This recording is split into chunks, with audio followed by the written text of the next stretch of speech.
আপনারা দেখেছেন, আমরা তো কালকে সারাক্ষণ এখানে ছিলাম, কোনো শিক্ষার্থীকে কোনো পুলিশের হাত তুলেনি, কোনো পুলিশকে বলতে পারো যে আমাদেরকে হাত তুলেছে, বরং পুলিশ হচ্ছে অ্যাটাক করেছে, এটা আমরা দেখেছি। জনদুর্ভোগ এই যে আপনারা কথা বললেন, তো এই ব্যাপারটা হচ্ছে কি আমরা তীব্রভাবে এটা অপোজ করছি এবং আমরা এটা নিন্দাও করছি। এইরকম নানা রকমভাবে শিক্ষার্থীদের আন্দোলনকে বিতর্কিত করার যে প্রয়াস, এটা আমরা কোনোভাবে হচ্ছে গিয়ে তাদেরকে সফলতা দিব না। আমরা শিক্ষার্থীরা শান্তিপূর্ণভাবে অবস্থান করছি, আন্দোলন করছি, বিক্ষোভ কর্মসূচি চলছে, সারা বাংলাদেশে বাংলা ব্লকেট চলছে, আপনারা দেখেছেন হয়তোবা।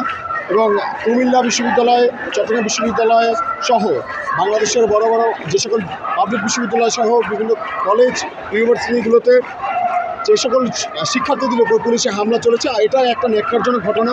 এটা তীব্র নিন্দা জানাচ্ছি, এটার জন্য ধিক্কার জানাচ্ছি প্রশাসনকে, যারা একটা অথর্বের পরিচয় দিয়েছে তাদের, যে একদম ফুলের মতো যেই মানুষগুলো শান্তিপ্রিয় তাদের গায়েও কেন হাত তোলা হবে, যেখানে হচ্ছে কথা দিয়ে আমাদের প্রবলেম সলভ করে একটা সুনির্দিষ্ট একটা সমাধান দিয়ে, যেখানে হচ্ছে গিয়ে শিক্ষার্থীদের ঘরে ফেরানো যেত, শিক্ষার্থীদেরকে পড়াশোনায় মনোনিবেশ করানো যেত, সেখানে কেন হচ্ছে তারা টিয়ার শেল ব্যবহার করলো, কেন তারা রাবার বুলেট ব্যবহার করলো, কেন তারা লাঠি চার্জ করলো।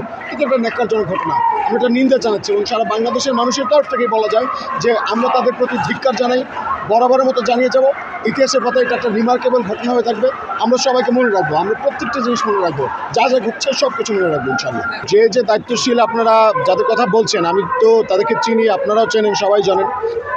1952 সালে কিন্তু শিক্ষার্থীরা আন্দোলন করছে, দেখেছেন, 66 আন্দোলন করেছে, 72 আন্দোলন, 71 আন্দোলন করেছে, আপনারা 18তে আন্দোলন করতে দেখেছেন, একটা 2024 সাল। কোনো আন্দোলনে কিন্তু শিক্ষার্থীরা বিফলে যায়নি, শিক্ষার্থীদের আন্দোলন, তাদের পরিশ্রম, ইনশাআল্লাহ 2024-এ তাদের পরিশ্রম বিফলে যাবে না। এটা তো অত্যন্ত পজিটিভ একটা বিষয় যে তাদের রক্তে বাদ মানছে না, হ্যাঁ, তারা চাচ্ছে অতি দ্রুত সমস্যার সমাধান হোক এবং সেই জন্য তারা যেখান থেকে পারছে সেখানে আন্দোলনে যুক্ত হয়ে যাচ্ছে। তারা মনে করছে যৌক্তিক আন্দোলন, সারা বাংলাদেশের যে কোনো প্রান্ত থেকে আন্দোলনে যুক্ত হওয়া যায় এবং সেই যুক্ত হয়ে তারা আন্দোলনে অংশগ্রহণ করছে এবং সেই আন্দোলনকে তারা সফল করে ঘরে ফিরবে। এটাই আমরা বিশ্বাস রেখে আমরা জয়ী হবই।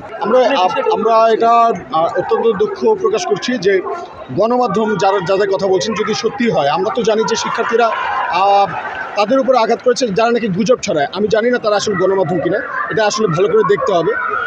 তারপরে দায়িত্বশীল যারা আছে তাদের সঙ্গে আপনারা কথা বলে নেন এই আন্দোলনে। তো আমার মনে হয় না শিক্ষার্থীরা এতটা বোকামি করবে যে গণমাধ্যম কর্মীদের, আপনারা তো গণমাধ্যম কর্মী, আপনারা আছেন, আপনাদেরকে কেউ আঘাত করেছে? আপনারা শব্দ করেন, বলেন আঘাত করেছে, কেউ করেছে ভাই, আপনাদেরকে আঘাত করেছে? গণমাধ্যম কর্মীরা বলেন, কেউ কিন্তু আঘাত করেনি, আপনারা নিজেরা বলছেন না। সো আমরা তো দেখছি এখানে কারা গুজব ছড়াচ্ছে। দেখেন, গণমাধ্যম স্বাধীন হোক, এটা আমরা প্রত্যেকে চাই। এখন সরকারি যে প্রেসক্রিপশন সেই অনুযায়ী যদি শিক্ষার্থীদের আন্দোলনকে কেউ বিতর্কিত করার চেষ্টা করে, সেটাকে আমরা একটু গণমাধ্যম মনে করব না, আমরা তাদেরকে মনে করব এটা একটা পাঁচটা দালাল সংগঠক যারা হচ্ছে গিয়ে অপপ্রচার চালাচ্ছে। সো আমরা তাদেরকে মনে করি না, আমরা মনে করি না তারা স্বাধীন, পাঁচটা দালাল মনে করি তাদেরকে। আর পাঁচটা দালালদের কোনো সুযোগ সুবিধা, কোনো স্বাধীনতা যেহেতু তারা নিজেরা নিশ্চিত করতে পারছে না তাদের স্বাধীনতা, তো আমরা শিক্ষার্থীরা তাদেরকে এখানে চাচ্ছি না। তারুণ্যের জয় তো অবশ্যই, আপনারা তো এটা মানবেন, অবশ্যই মানতে আপনারা বাধ্য হবেন। কেননা আপনারা দেখেছেন ইতোমধ্যেই শিক্ষার্থীরা, পুলিশে যে ব্যারিকেড ছিল সেই ব্যারিকেড ভেঙে শিক্ষার্থীরা একদম সাজোয়ান জল কামান নিয়ে এসেছে। ভাবতে পারছেন কত বড় একটা চক্রান্ত করে তারা এখানে রেডি হয়েছিল, যে মানে যেন শিক্ষার্থীদের আন্দোলনকে তারা ভিন্ন দিকে প্রভাবিত করতে পারে, যেন শিক্ষার্থীদের আন্দোলনে শিক্ষার্থীদেরকে ক্ষতিগ্রস্ত করতে পারে, শিক্ষার্থীদের উপরে লাঠিচার্জ, শিক্ষার্থীদের উপর জল কামান ছুটতে পারে, যেন এরকম একটা প্রয়াস আমরা গতকালকে দেখেছি।